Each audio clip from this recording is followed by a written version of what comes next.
Welcome to another show. Today, we're going to count down the top 10 Ray Harryhausen movies. Before CGI dominated Hollywood, one man built monsters with his bare hands that were so terrifying, so ahead of their time, that one of his films was officially banned in 3 separate countries. Stay tuned and you'll find out which Ray Harryhausen movie was banned right after this. We're talking about the godfather of stop-motion animation, Ray Harryhausen. Today we are ranking his top 10 greatest cinematic masterpieces. We'll deep dive into the mind-blowing frame-by-frame magic that took months to animate, expose the secret Hollywood drama behind his creature designs, and finally reveal exactly which creature feature crossed the line for international censors. Trust me, the answer is not the one you're expecting. Let's get into it. The remainder of our fleet is circling your globe. What do you want with me? Arrange for your world leaders to confer with us in the city of Washington. At number 10, it's The Earth versus the Flying Saucers from 1956. It's a prominent space scientist and his team that are launching military satellites into orbit, but they keep getting mysteriously shot down by invading alien spacecraft. The metallic, rotating flying saucers give humanity a strict 56-day deadline to surrender the planet before launching a full-scale invasion focused on destroying Washington, D.C.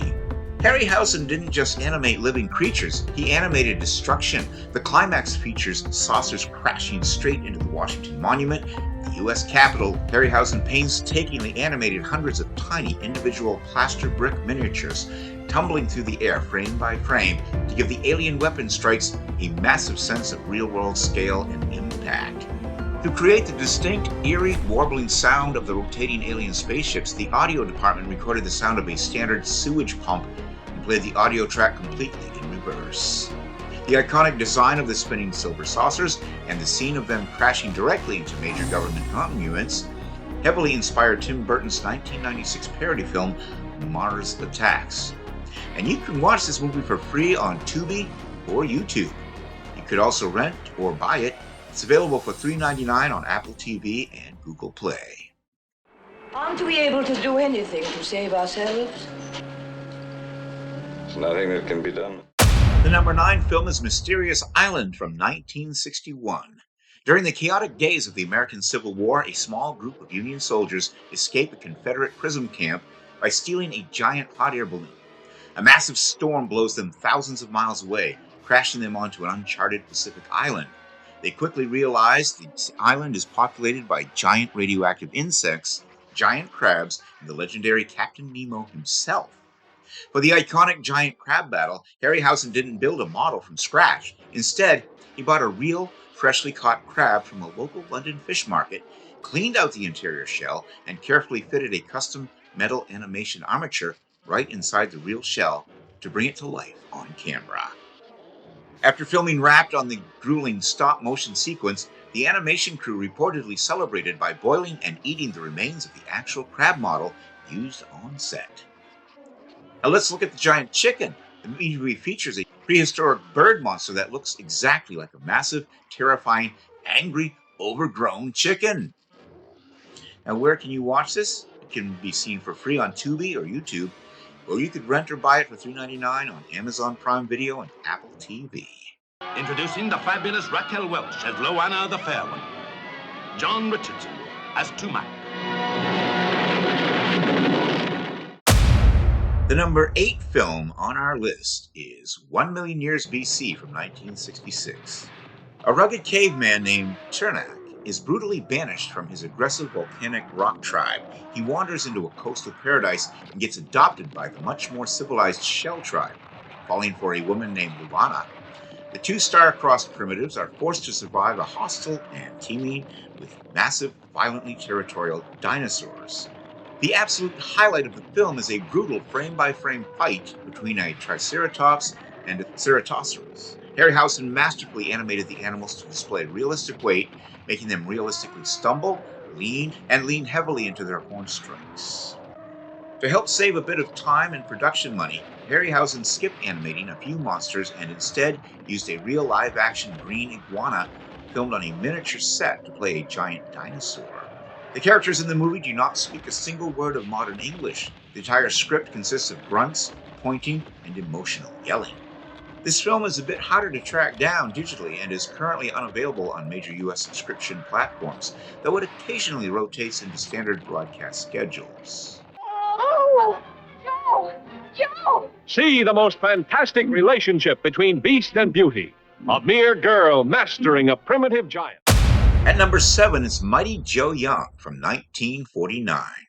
A young girl in Africa raises an orphaned baby gorilla named Joe, who eventually grows to a massive house-sized scale. Decades later, a smooth-talking Hollywood promoter convinces them to move to America to headline a flashy, safari-themed nightclub. Joe is forced to lift a full grand piano over his head for entertainment until drunk patrons push him too far, causing a giant cage break. Harryhausen worked directly under his childhood idol and King Kong creator Willis O'Brien for this film. Harryhausen did roughly 85% of the physical animation himself. He added incredibly complex realism by hand-implementing tiny rubber muscles underneath the gorilla's miniature fur skin, allowing Joe's cheeks and chest to realistically flex and expand. The incredible stop-motion work won the Academy Award for Best Special Effects. In a funny twist of Hollywood showmanship, the giant gorilla is actually given a star credit on the opening title cards, listed formerly as Mr. Joseph Young as himself. It's available to buy or rent on Amazon for $3.99, also on Apple TV and Google Play. Herald Square, 34th Street, Broadway. Every section of the city is guarded. No one knows where the monster will strike next. At number 6 is The Beast from 20,000 Fathoms in 1953. A routine atomic bomb test in the Arctic inadvertently melts a massive glacier, awakening a fictional 100-million-year-old dinosaur called the Rhedosaurus. The giant beast begins tracking its way down the Atlantic coast, leveling lighthouses before swimming right into New York City to smash up Coney Island. To make matters worse, its blood carries a deadly prehistoric contagious disease. This was Harryhausen's first solo gig as a special effects supervisor. He had to figure out how to compose his monster into real New York street footage on a shoestring budget. He famously perfected the split-screen background technique here, allowing the dinosaur to walk realistically behind buildings while crushing miniature cars under its feet. The film is based on a short story by legendary author Ray Bradbury. Bradbury and Harryhausen were actually best friends in high school, making this project the ultimate team-up of two future sci-fi giants. The specific film essentially created the atomic testing awakens a monster genre, directly inspiring the creation of Japan's Godzilla just 1 year later. It's available for $3.99 on Amazon Prime Video, Apple TV, and Google Play for those interested. You may also have heard the story of a monster now confined here in Rome Zoo. That beast is from Venus. At number 5, it's 20 Million Miles to Earth from 1957. An American military space capsule returning from a mission to Venus crashes violently off the coast of Sicily. A local boy discovers a strange canister containing a glowing jelly mass. The mass hatches into a small, fast-growing reptilian alien called the Ymir. The creature doesn't actually breathe Earth's atmosphere well and goes on an accidental panic rampage through Rome. The film is a masterclass in giving a miniature creature true personality. When the baby Ymir first hatches, it covers its eyes to protect them from the harsh glare of Earth's sunlight, yawns and stretches out its tail. Harryhausen gives the monster subtle twitches and sad facial expressions, making the audience feel deeply sorry for it even as it fights an elephant in the midst of Rome. The Ymir grows at an absolutely alarming rate, tripling in size almost every time it takes a nap. It goes from a tiny desk pet to a Colosseum-wrecking behemoth in less than a week. Talk about the growth spurt. Ray Harryhausen can briefly be seen on screen playing a concerned man feeding peanuts to an elephant right before the Ymir interrupts. And this one's also free to watch on Tubi, the Roku channel, or Plex. You could rent or buy it, available for $3.99 on Amazon Prime Video and Apple TV.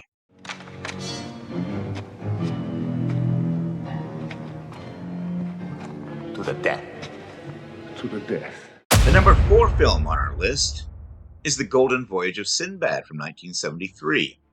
Sinbad intercepts a mysterious golden tablet dropped by a strange flying homunculus. This immediately draws the ire of Korra, an evil sorcerer whose dark magic literally ages him every time he uses it. Sinbad teams up with a lazy vizier, hiding under a golden mask, and sails to the lost continent of Lemuria. Their destination? The Fountain of Destiny. The standout sequence is a thrilling sword battle between Sinbad's crew and a six-armed living statue of the goddess Kali. Harryhausen choreographs this by tracking the unique sword movements of all six arms independently. He beautifully synchronized the miniature blades to clash flawlessly against the physical props held by the live actors on set. The actor playing Sinbad, John Philip Law, wore a highly noticeable, incredibly dark hairpiece that somehow remains absolutely flawless and unbothered by heavy ocean winds doing desert sword fights. The villainous Korra is played by Tom Baker, who used his menacing, wide-eyed performance here to secure his iconic role as the Fourth Doctor in Doctor Who just 1 year later. You can watch it for free on Tubi, the Roku channel, Plex, or even YouTube. Rent or buy it for $3.99 on Apple TV and Google Play. You will repent your boast and the cruel injury you have inflicted on my son, Calabos. The number 3 film on our list is Clash of the Titans from 1951. Perseus is a mortal son of Zeus who falls hard for Princess Andromeda. The catch? She's cursed by a deformed villain named Calabos, and her mother casually brags that Andromeda is prettier than the goddess Thetis. Thetis gets offended and demands Andromeda be fed to the colossal sea monster, the Kraken. Perseus has to go on a multi-stage side quest to find a winged horse, kill a snake-haired Gorgon, and save his wedding day. The Medusa sequence is Harryhausen's atmospheric masterpiece. Instead of bright fantasy lighting, he uses stark shadows, flickering firelight, and slow tracking shots. Medusa's lower body is a slithering snake. Her hair is a writhing nest of serpents, and she carries a bow and arrow. Harryhausen had to animate dozens of individual snakes simultaneously, while ensuring her slithering locomotion felt heavy and real. To cash in on the massive post-Star Wars hype, the producers forced Harryhausen to include a mechanical owl named Boo Boo. Harryhausen hated it, feeling it stole the spotlight from his actual mythological creatures.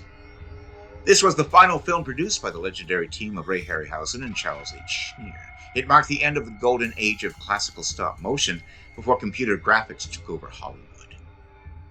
Laurence Olivier plays Zeus as essentially an all-powerful dad, playing with action figures in his basement, picking favorites and dropping magical items for the mortal world whenever Perseus gets stuck. It's available to rent for $5.99 on Apple TV, Google Play, YouTube, and Fandango at home. Here I am, here on the pillow. 10,000 devils. What evil sorcery is this? The number 2 film on our list is The Seventh Voyage of Sinbad from 1958. The evil sorcerer Sakura wants his magic lamp back from the monster-infested island of Colossi. To force Sinbad's hand, he shrinks Sinbad's fiancée, Princess Parisa, to the size of a thumb. The only cure? The shell of a giant two-headed rock egg found on, you guessed it, Colossi. Cue a deadly cruise filled with mutinous sailors, horned cyclopses, and a very angry dragon. This was the birth of Dynamation. Before this, stop-motion models looked like they were trapped inside a tiny box in front of a flat background sheet. Harryhausen invented a process where he split the live-action background footage into foreground and background layers using a masking screen. He then sandwiched his physical miniatures perfectly in the middle, making it look like the Cyclops was realistically standing behind real trees and throwing rocks at actual actors.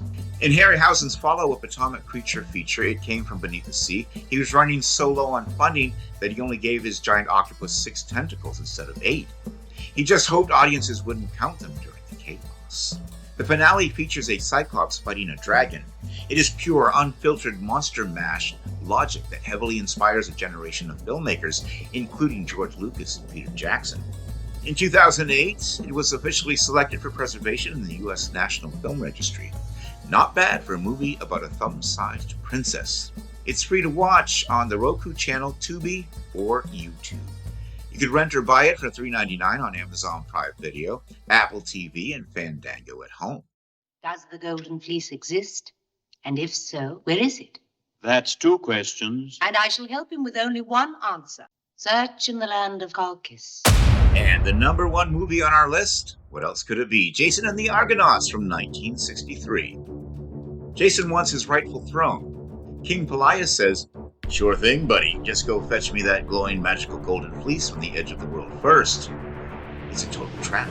Jason builds a boat, the Argo, hires an Avengers-style team of Greek heroes, including a surprisingly casual Hercules, and sails into a gauntlet of mythological terrors managed like a board game by Zeus and Hera. The climax features 7 skeletal warriors sprouting from the ground to hunt Jason. Harryhausen spent 4.5 months animating this single sequence. The skeletons have 5 distinct points of movement each. Harryhausen had to synchronize 35 independent bow movements, frame by frame, with live-action actors who were essentially fighting invisible air synchronized to a metronome. The giant bronze statue Talos looks terrifying, but when he first turns his head, he makes a creaking metal sound that sounds suspiciously like rusty screen door on opening day. Hercules straight up abandons his quest halfway through the movie because his young buddy Hylas went missing. Talk about poor team mechanics. Talos' pose and design were directly inspired by Sergio Leone's historical epic, The Colossus of Rhodes. It is free to stream with ads on Tubi or YouTube. You could rent or buy it for $3.99 on Apple TV, Google Play, and Fandango at home. Alright, it's time for the ultimate reveal. Which of these iconic childhood fantasy films actually crossed the line so hard that it was banned in 3 separate countries? Believe it or not, it was The Seventh Voyage of Sinbad from 1958. Despite being a massive box office hit in Europe and the United States, the movie was completely banned in several Middle Eastern countries shortly after hitting theaters. Why? Because local censors claimed that the Hollywood adaptation inappropriately blended sacred Arabian folklore and regional mythology with westernized sorcery, magic lamps, and false idols. The supreme irony of banning an Arabian Nights adaptation in the very region that birthed the original tales wasn't lost on Columbia Pictures. While it caused a bit of a publicity headache, it didn't hurt that their bottom line, since the film was already a smash hit in the West. If anything, the controversy just added a legendary layer of forbidden mystique to the film. So next time you watch Sinbad square off against a giant horned cyclops, remember, you're technically watching a piece of forbidden cinema history. And that was our show for today. What did you think? What was your favorite Ray Harryhausen feature? What was your least favorite? Let me know all your thoughts in the comments section below. Which Ray Harryhausen film should have made this list but didn't? Answer that question as well in the comments section. Until next time, this is Kevin Gibbons saying, I'd be honored if you subscribe to my channel, click that little bell to stay informed.